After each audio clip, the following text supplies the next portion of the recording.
In what should not be a shocking development, a Republican state is now trying to take down marriage equality.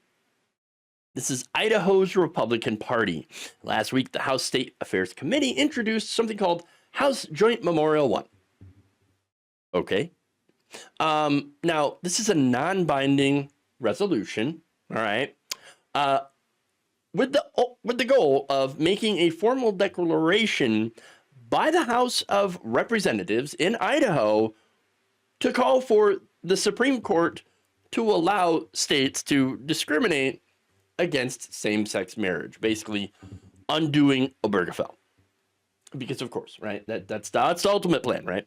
Now, the resolution falsely claims the case, which was decided in 2015 by the Supreme Court, which was not as conservative back then, saying that this case causes, quote, collateral damage to other constitutional rights. Which one? Allegedly religious liberty. Because of course, right? How does it do that? I mean, okay, how does somebody else getting married affect your religious liberty, right? If you don't believe in gay marriage, well, that's fine. Don't get one. That makes sense, right? You know, you don't have to. There's no state that's or law that compels you as a straight person to get gay married. Okay, so how does that impact your religious liberty? Well, it doesn't. It doesn't. But the churches, they'd have to get married in the churches, though, right? No, they don't. Marriage is not a religious institution. It's a civil one. You can get married in a church, but you don't have to. Okay? So, and by the way, like, all right, even in a church, the preacher, the priest, whatever, will say, oh, by the power vested in me, by the state of such and such, right? I declare you husband and wife, or husband and husband, or wife and wife, whatever. The important thing about that is the power vested in me by the state. That means government. Okay, this is a civil contract between two consenting adults. And look, again, as I said, you can get married in the church, obviously, and have a religious ceremony, but you also have to sign the civil documentation, a government documentation that shows your union. Okay, so it can be recorded by the state. If you do not, then you're not technically married. Yes, even if you do it in a church, you're not technically married by the in the eyes of the United States government. So now the right wing loves to conflate marriage, right? Calling it only a religious institution, but it's not. And when you do conflate it, the right wing infringes on the religious freedoms of everyone who did not get married in a church. Okay, because they didn't have a religious ceremony in their marriage,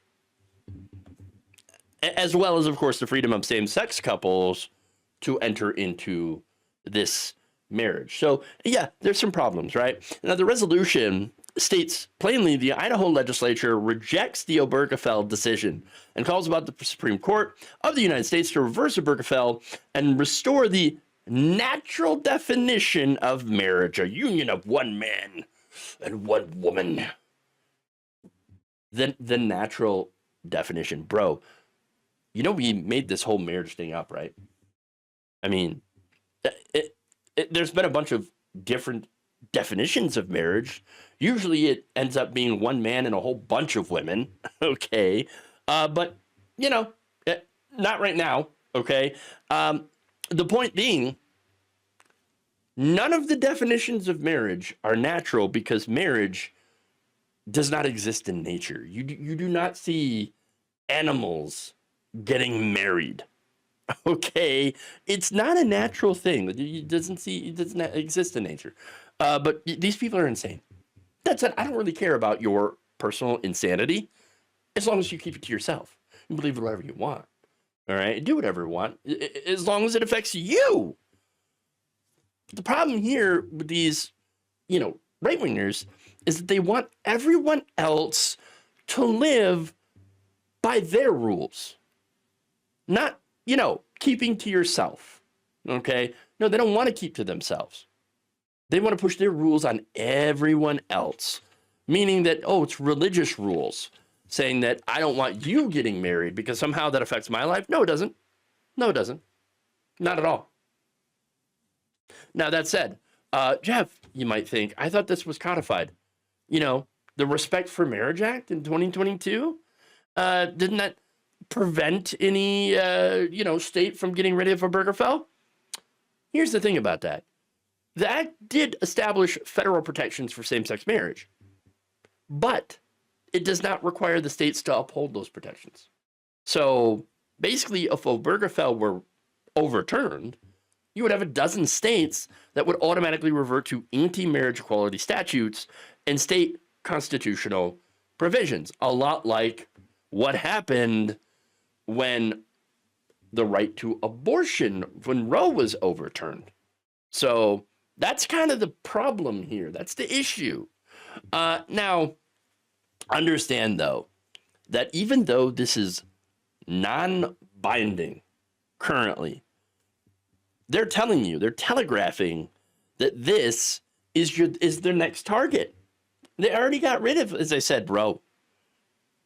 Now, and that has had deadly consequences for women, by the way. And now they're saying, yeah, we're coming after this next. Now, during that case, Roe, Justice Clarence Thomas had submitted a concurring opinion or ruling calling for past decisions that relied on the right to privacy, including Obergefell, to be re-examined. So, and it's not just Obergefell. I believe Loving v. Virginia, which is an interracial marriage, also to be looked at. And so, I mean, contraception, all that stuff.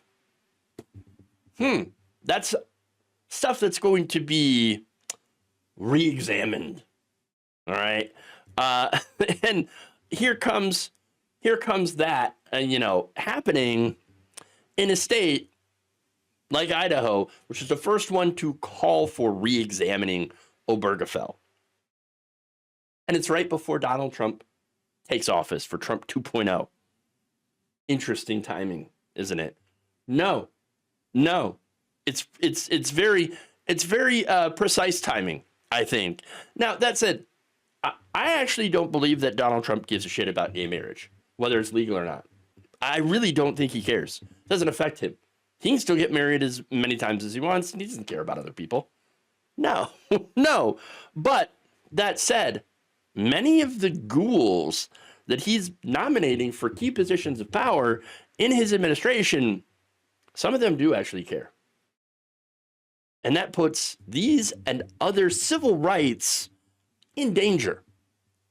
So yes, while this is a non-binding resolution, it really serves as a shot across the bow that anyone who believes in liberty and freedom and human rights should be very, very concerned about.